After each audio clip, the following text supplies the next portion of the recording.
Hi guys, this is Laura Keener. I am excited to share with you our final practicum portfolio reflection.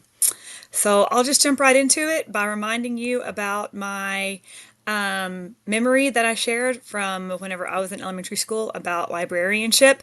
That I had this librarian in elementary school who, at the end of every library session, would draw either a happy face or a sad face for depending on how our library classes behaved during class that day. So we were either a happy library class or a sad library class. And this way that she kind of judged our learning environment really inspired me to want to focus on inclusive and collaborative environments as I completed my practicum experiences for this semester. So I'm really going to try to highlight how this inclusive and collaborative environment plays into every one of the standards that I tried to cover. So whenever we look at standard number one, the learner and learning, I focused on the ability to support the learning of all students, including those with diverse physical and intellectual abilities, because obviously that is vital to creating those inclusive learning environments. So for my reading promotion, I created a bingo challenge. This corresponds with a few different aspects of the learner and learning, including standard 1.2, which is the ability to support the learning of all students, and standard 1.3, which is the ability to support the learning students with diverse physical and intellectual abilities. So I really learned the most about this project as I was reflecting on ways that I could make it better whenever I made the first challenge that you can see over here on the left. I really didn't include lots of different activities that students complete in the library, such as digital citizenship or coding. I really just included only things about reading, which wasn't really even accessible to a lot of kindergarten and first grade students. So whenever Dr. Cooksey met with me for my on-site visit, we looked at this reading challenge also, and she suggested that maybe we could make this available to first and second grade classes as a whole. So instead of individual students working on it, the whole class could collaborate. Maybe every student in the class could take one square, so they would really have ownership. They would really feel more engaged in this activity, and then that would allow them to have their choice and their voice whenever they're participating in their reading. So I thought that that was a really cool idea, and I suggested that to my elementary mentor librarian going forward. So this was a really fun way that we were able to get more students involved in the library. So moving on to standard two, this was planning for instruction using a variety of strategies to promote leisure reading. So this is absolutely another aspect of creating inclusive and collaborative environments, because it is creating that culture of reading. And really that culture of reading is what's foundational to the school, and the school librarian cannot create this culture of reading in isolation. So my secondary mentor librarian and I collaborated to curate this list of internet links and bookmarks that we shared with teachers to post in their LMS classrooms. These included quizzes, right, as you can see right here. If I could move my floating head just a little bit, I really liked this one because it appeals to the students, and it's, what to read based on your favorite TV shows. So Stranger Things just came out, so that's really popular right now. So this was a way that students were really able to identify books that they would like based on the TV shows. Another thing that we encouraged teachers to do was have students use ChatGPT appropriately. So all students have to do is type in to ChatGPT the type of book they're looking for. So maybe they're looking for like an 11th grade romance, or maybe ninth graders are looking for an adventure graphic novel. And actually ChatGPT will provide a list of books that they might be interested in. So I liked that idea, of planning for instruction, and that we are teaching students how to use ChatGPT appropriately. So not only are we working with that culture of reading, but we're also helping students understand how to use those digital tools and platforms ethically and responsibly. So that was kind of a 2-for-1 there. And that actually worked out. Some students were able to find some books that they liked reading, so that was definitely a plus. So for standard number 3, knowledge and application of content is what we looked at. And here I tried to show my ability to demonstrate a knowledge of children's and young adult literature that addresses the needs of all learners. So for this standard, I was part of my PLC group. I teach pre-AP English 2, and we wanted to identify a list of international young adult novels for our pre-AP literature circles. So the international literature is mandated by the Arkansas Department of Education in the 10th grade standards, but we really thought that it was more important to include international literature in the 10th grade because we see that as an area that's an area that's overlooked in the secondary ELA curriculum because the 12th grade focuses on British literature, 11th grade focuses on American literature. So we really saw that there is a gap in student awareness and student knowledge that they do not get exposed to this international literature. And so we really wanted to try to find some books that would address that gap. So I obviously, since I was involved in this, kind of took this on as a great learning project for me, great learning opportunity.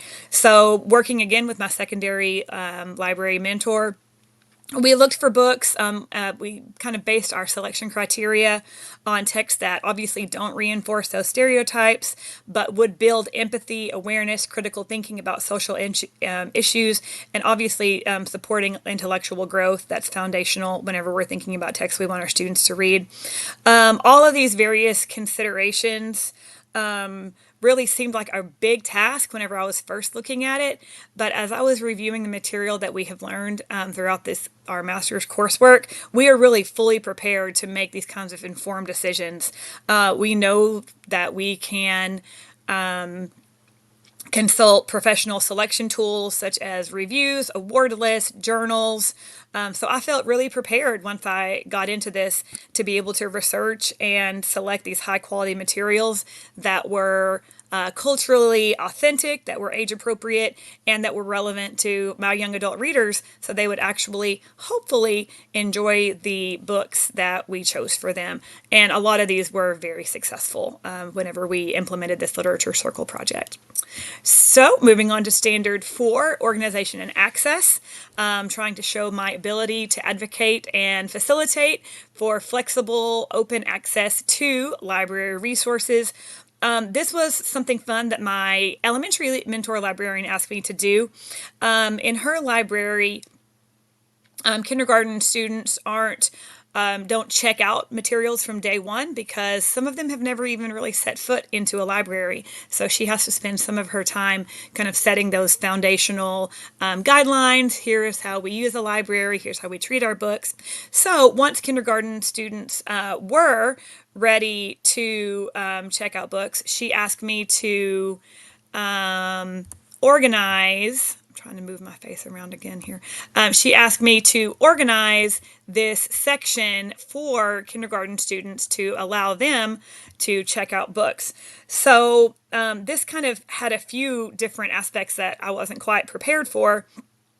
But again, just referring back to the coursework that we have studied in the past, we organized these books by bins, as you can see here. If the bins had a front, we tried to clearly label them. Some of them that were clear on the front, those worked out even better so that students could easily see the content of the tubs. Being able to front face these books allows the students to be able to see the kind of content that is in them. What the elementary librarian actually ended up doing was taking these off of the shelves so the students could peruse them more easily. So this really kind of supports these students' independence as and their confidence as they're learning to make their own choices. It's supporting their early literacy development as they're using the visual cues that they see. Obviously, kindergarteners and not all first graders can read yet, so they're using those visual cues and those icons. Obviously, we're improving accessibility whenever replacing these shelves and taking the books off the shelves and putting them in the tubs on the floor. The process of organizing these was, as most things are, challenging at first, but I will say it was fun to have my fifth grade daughter there with me. She helped me organize these books, and it was fun to kind of get to hear her input on what she thought just kind of naturally went together. And interestingly, we did end up organizing these kindergarten books in very much the same way that the rest of the elementary library is organized, in that we separated nonfiction from fiction. And then we just kind of did subdivisions from there. We had a lot of dog books, a lot of cat books. There were tons of piggy and elephant books. I think in this class before I've talked about how much we love piggy and elephant. And then within the nonfiction, there were just some natural categories that arose, such as water animals. I think we had some insects in here. Yes. We had land animals, sports, careers. So we really just kind of let the categories take place as they naturally did. And it was interesting to see how that process really did mirror how the elementary library is organized and the high school library as well. And finally, let me go back, sorry, for standard number 5, leadership, advocacy, and professional responsibility, getting to deliver that professional learning that meets the needs of the learning community. These are just some pictures of whenever I got to present my professional development to my learning community. Obviously, that inclusive and collaborative environment is not isolated just to students, but it extends to our colleagues, to all of our faculty and staff. So this was a way that I was able to teach my fellow teachers about a new learning platform that would fit in with one of our ELA goals for this year, which was developing deeper depth of knowledge questions. That was one thing that our ELA department is working on this year. So my professional learning session demonstrates that advocating for the library isn't limited to the physical space or to book circulation, but that advocating for the library really involves empowering teachers with the tools and the skills that they need to create meaningful reading and comprehension learning activities. All of these combine to create that inclusive and collaborative environment that would really be my goal as a school librarian. So finally, kind of some final questions that we were asked to look at. What was something that we found surprising? I thought going into this program that I would really be all about reader advisory, but the more that I spent time working in the library and kind of working through our courses, I realized that I love creating instructional opportunities.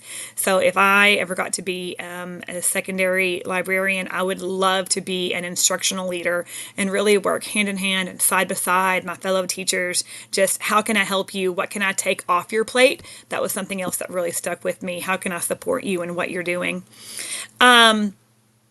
One evolution in my thinking about librarianship was that I thought that librarians just spend a lot of their time ordering books, repairing books, and while that is true, I realized that maybe even a more important aspect of librarianship is cultivating that culture of reading that we want throughout the school, because having those books available doesn't matter as much. That we have ordered some really cool books, that we have been repairing the books, doesn't matter as much if we don't have that culture of reading where people will actually come into the library and use those materials that we have ordered and that we have been repairing. And then finally, part of my one big insight that I had as a result of this program was I realized that instead of just providing resources for teachers and students, really what my goal as a librarian would be to intentionally empower my community, really intentionally guiding students and teachers towards what they need when they need it. So whether I'm helping a student choose the right book, or if I'm supporting a teacher with instructional tools, really trying to realize that that meaningful impact does come from listening to them first, then trying to respond with my expertise combined with empathy, and combining those to achieve the purposes of both the school library and my users and patrons. Y'all, it's been just a pleasure getting to go through these courses with you. I appreciate getting to learn from you, and I just really wish y'all the best in our future endeavors, and I hope that our paths cross again. Thank you for everything that you've taught me.